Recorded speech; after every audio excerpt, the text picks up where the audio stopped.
Northern Lights are spectacular. I even made a whole episode talking about them, which you can find in the top right corner of your screen. But today I want to focus on the geography. As you may already know, it is impossible to watch auroras from cities like Austin or London or Texas. They appear to have a geographical sweet spot where they occur. So let's play down all the factors that provide us with this unique landscape. Or skyscape.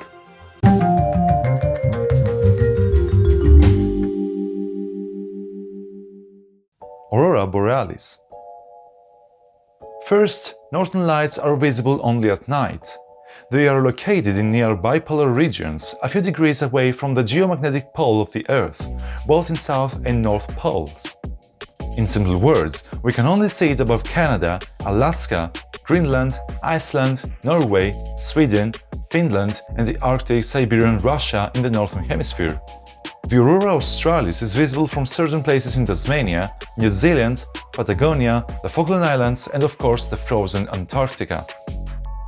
So why do they occur specifically at these places? Auroras are the result of solar wind when highly charged particles move into the atmosphere.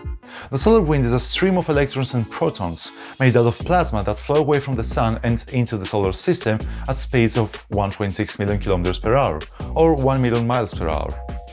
Now, the reason behind this polar explosivity is the magnetic field. 40 hours after the solar wind and its charged particles leave the Sun, they enter the Earth's atmosphere, and they are pulled towards Earth's poles by its magnetic force. The particles collide with oxygen and nitrogen particles, which collision forms Aurora Borealis. The color is determined by the altitude of the collision and the type of atoms. If an observer stands on the surface of the Earth, would see a light curtain, but if you go up and into space, you will see a ring of light above the polar regions, which may seem like a halo. They occur between March and September, mostly at the North Pole, but if this phenomenon is at its maximum, then the South Pole attracts the solar wind, and thus we have Aurora Australis, the Southern Lights. I just mentioned highly charged particles and plasma. The dancing lights of auroras are electric. Literally, they are charged with currents that can reach 20 million amperes at 50,000 volts, generating 100 gigawatts of electric energy. For comparison, the largest power station, Three Gorges Dam in China, generates 22.5 gigawatts. The Saturn's Rings. Saturn's rings are the most extensive ring system of any of the solar system. Images from this planet are stunning, but what if we could actually see the rings from the colorful surface of the Earth?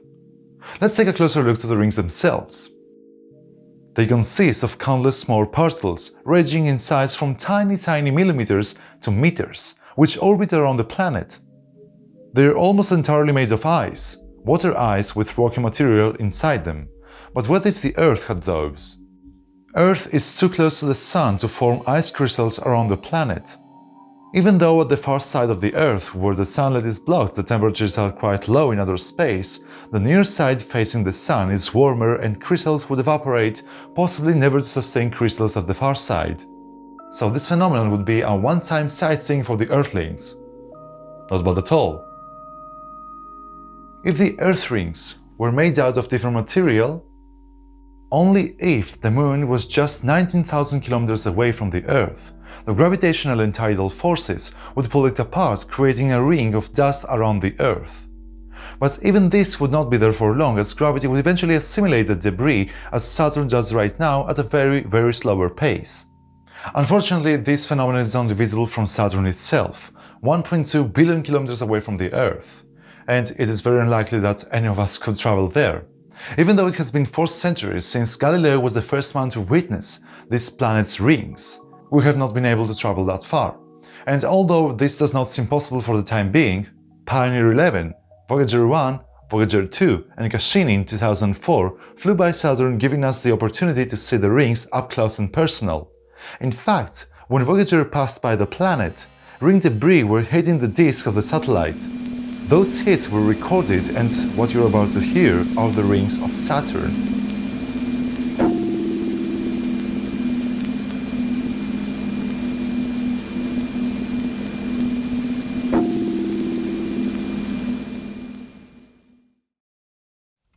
SubSolar Noon.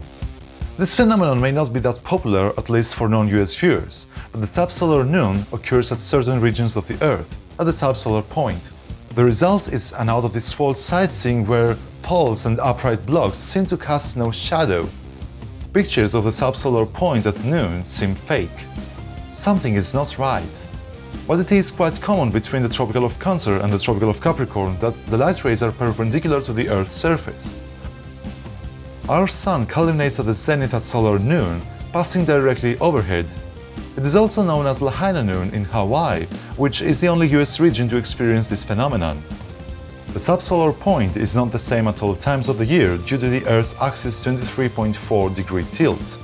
It contacts the Tropic of Cancer on June solstice, when the North Hemisphere experiences the longest daytime of a solar day, which is 13 hours between sunrise and sunset, then moving west-southwest 28.6 kilometers per day, crossing over the equator on September equinox, heading further west-southwest until it reaches the Tropical of Capricorn on December solstice, when the South Hemisphere experiences the longest daytime, and then moving west-northwest, crossing again over the equator on March equinox, this time heading to complete one cycle meeting the same starting subsolar point. If you want to experience the subsolar noon, here's a list of countries to check. Keep in mind that you need to visit them specific times of the year. So that's it for today. Cool things that do not happen everywhere. Hope you enjoyed this episode. If you did, you can leave a like or hit that subscribe button. What other cool phenomena did I miss? Tell us down in the comment section and I read all of them. Thank you for being here today, and as always, thanks for watching.